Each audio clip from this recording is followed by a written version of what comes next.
This is the future. Today is April 26, 2026. It is 7:10 a.m. This is like my 5th or 6th recording. I may not put it here. I might put it on our port of view service. Put it over here. I haven't posted in a while. So let's go on X. Alright, so this video is going to be very short. Prince Harry talks at the forum celebrating 10 years of the Invictus Game in Ukraine. I think this was this week when he went to Ukraine. 27 seconds. It's a thread, so there's different little clips here. It also stands above all the other nations. And I think the way that it stands out is the coordination between the government, between the veteran sector, the armed forces, the charitable sector. There's a coordination here within this country that doesn't really exist. If it does exist, it's not being done as well as it could. It also stands above all. It's playing over. All right. Every single person that wears a uniform should know about the existence of Invictus, not only when they are injured. Prince Harry. That's very true. All right. 8 seconds. Every single person that wears the uniform should know about the existence of Invictus, not when they're injured. Every single person that wears... That is very, very good point. Let's go into that. There's more. Answering the question where Prince Harry sees the Invictus Games in 10 years. Quote, I hope the world becomes more stable. I hope that we don't need that sporting event, but that the communities still continue. Yeah, he did say that, was it the 10-year anniversary in the UK, where he said he wished we didn't need Invictus anymore. But because the way the world was turning, that was way before Trump got in office. Was Trump in office? I think Trump was already in office. Or was he? I'm not sure. But the war that keeps on happening, and he wished there won't be no Invictus. But war keeps on happening. People are getting injured.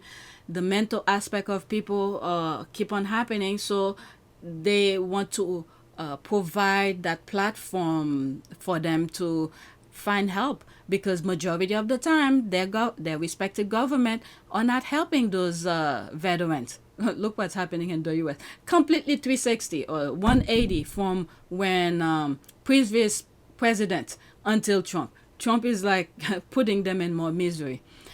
Answering the question. Okay, I read that already. So let's listen. 17 seconds. The world becomes more stable. I hope that that we don't need that sporting event, but that the communities still continue. If I can just break away from that question for 1 minute, because I want to speak to these guys here. The world becomes more stable. I would love to hear what he was saying. All right, next one, 12 seconds. Prince Harry, how does Ukraine impact Invictus Games? Well, I don't think the Invictus Game will be what it is today without Ukraine. Oh, so that's how you feel about it. All right, so let's listen. How does Ukraine impact Invictus Games? Well, I don't think the Invictus Games would be what it is today without Ukraine. Okay, that's why they love him so much, because many of the people in Ukraine really need that. Okay, beautiful words to Prince Harry. All right, can I see this? Okay, thank you, Prince Harry, for creating this community. The Invictus Game have given meaning and strength to so many lives. All right, so that's that. Can I add any more thing? I think that's all. Let me pause and see. All right, so while I was searching to see what I can add to this video, I've already recorded this for another video. So for the sake of our port of view service, I think I'll put it here. Professor Tim Wilson thought on Prince Harry's most recent trip to Ukraine. As ever, I salute Harry for his bravery and for using his position to such good effect. All right, it's 5 minutes and 18 seconds. All right, it's pretty long. First, context matters. The return of Prince Harry to Kyiv is not a routine visit. It's his third trip since the full-scale invasion of Ukraine began in 2022, and that alone tells you something about consistency and intent. This is not a fleeting gesture. He arrives not as a working royal, but as a former soldier shaped by 2 tours in Afghanistan and as the founder of the Invictus Games Foundation. That distinction is important. He has stepped outside formal diplomacy, yet he speaks with the authority of genuine experience. And the setting also matters. The Kyiv Security Forum is not symbolic theatre. It is a gathering of policymakers, military figures and analysts, and into this space Harry inserts a moral argument. He frames the war not as a territorial dispute, but as a struggle over sovereignty, democracy and international order, and his language is strikingly direct. He speaks of systematic war crimes, including deportations of children, torture, attacks on civilians. These claims align with wider documentation of international bodies. He goes further, raising the possibility of genocide. That is not casual rhetoric. He places the conflict within the most serious legal and moral category available. And this is already unusual for a British royal figure, even more so when he directly addresses Vladimir Vladimirovich Putin and calls for the end of the war. Royals tend to imply. Harry can state plainly. Harry operates in a hybrid space. He's not an elected official, yet he commands global attention. He uses that platform to sustain focus on a war that risks becoming background noise. And there is a strategic dimension. Wars of attrition depend not only on military endurance, but on attention.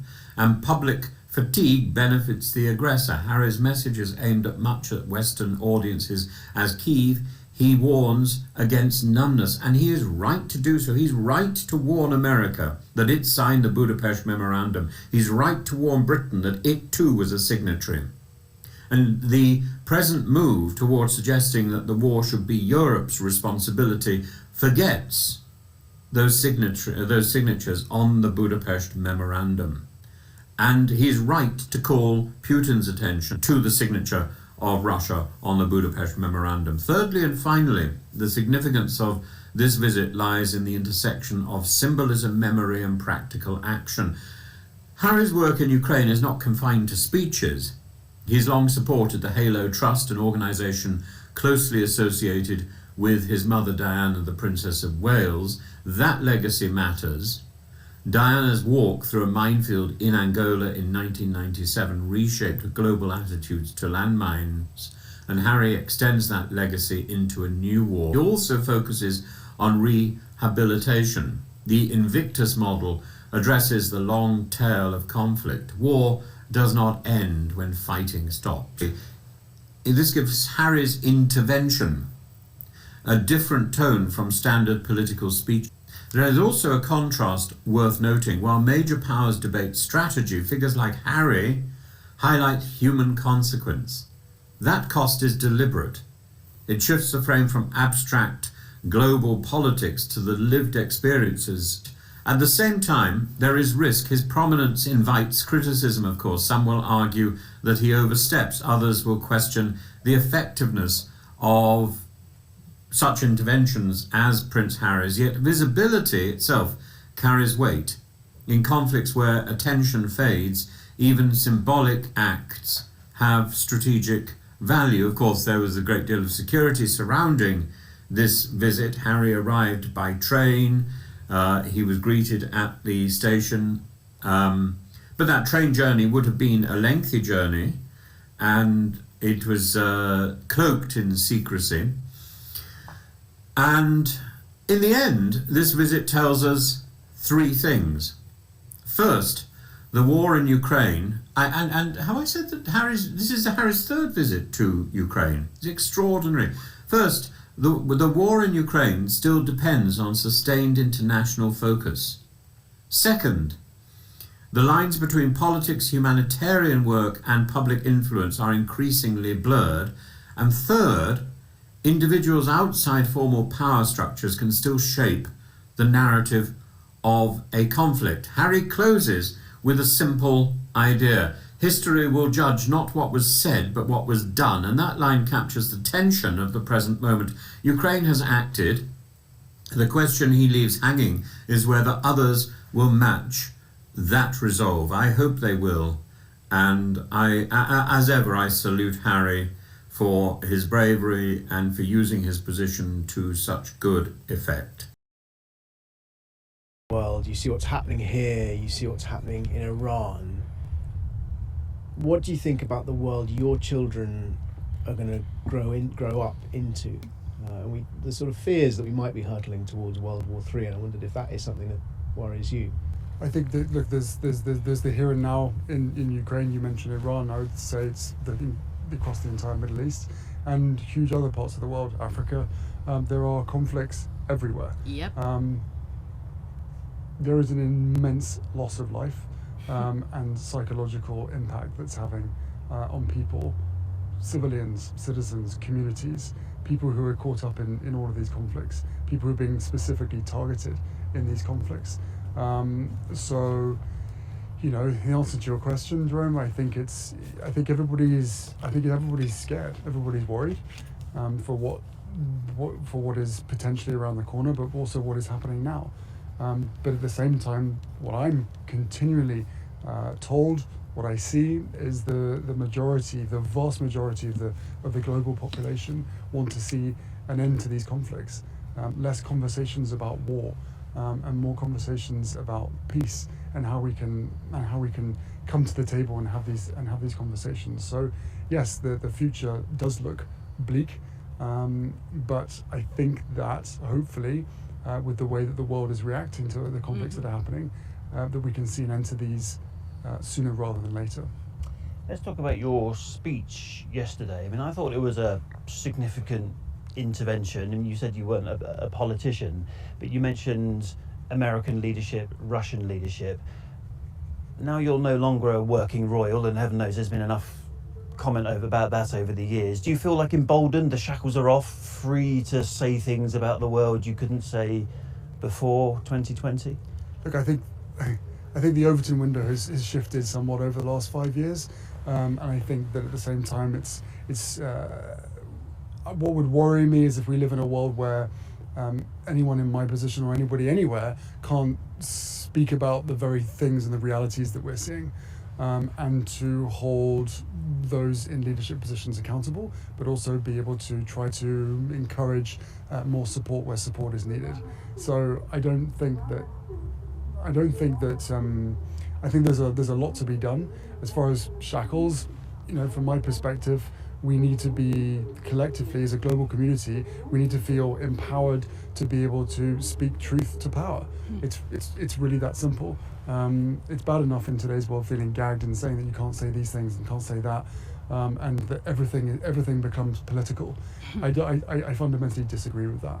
What we are witnessing and what we are seeing is a humanitarian catastrophe in multiple parts of the world, and people are speaking up, and people will continue to speak up, and I would encourage more people to do the speaking up, because, as I said, the vast majority of people want to see an end to these conflicts and an end to this endless division that is largely being created online.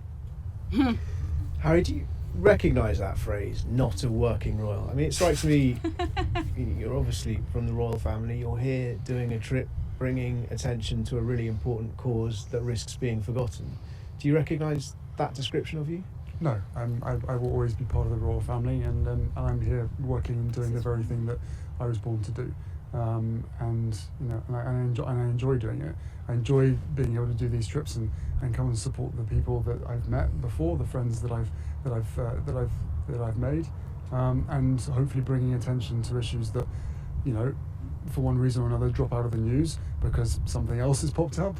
But you know, I'm grateful to all of you guys being here and telling these stories that so desperately need to be told. I understand focus will shift to different places, but ultimately, as I said, what I see, what I hear, and what I learn is that the vast majority of people, whether you're in the UK or whether you're anywhere else in the world, want to see proper leadership, and they want to see an end to these conflicts. Whether that's through diplomacy, however we can bring these conflicts to an end, for the sake of everybody now, but also for the future of younger generations coming through. Do you think any of this is going to have an impact on the big state visit next week? Any of what? Any of what you've said here will have an impact on a big state visit? I don't think so. Not at all.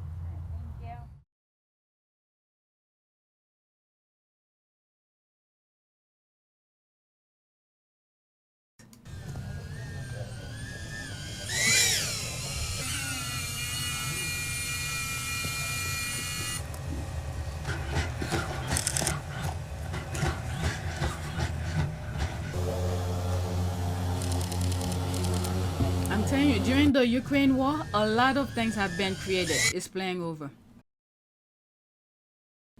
It's fantastic to be here in Ukraine to see how the Halo Trust is relying on modern technologies, robots, AI, drones to speed up the process for demining and finding munitions that are scattered all over this country. Back in the day, nearly 30 years ago when my mother was in Angola, Halo Trust were on hands and knees clearing landmines, but the improvements and the ability to clear minefields faster is extraordinary. So the technology is very, very impressive. To all the donors and funders out there, please continue to support Halo Trust so that we can get more drones and clear these spaces so they can be safe for Ukrainians to enjoy. Family as we call it. As I said this morning, I'm very relieved that Ukraine has been part of this for so long, rather than trying to. Alright, so that is it. Thanks for watching. Please take a moment to subscribe, like, and share. If you want to support this channel, there's a PayPal link and a Cash App link in the description. You could donate. Those who have donated, thank you.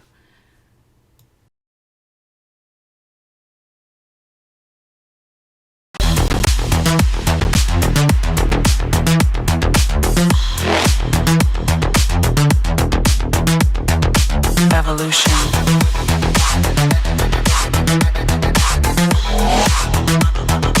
This is the future.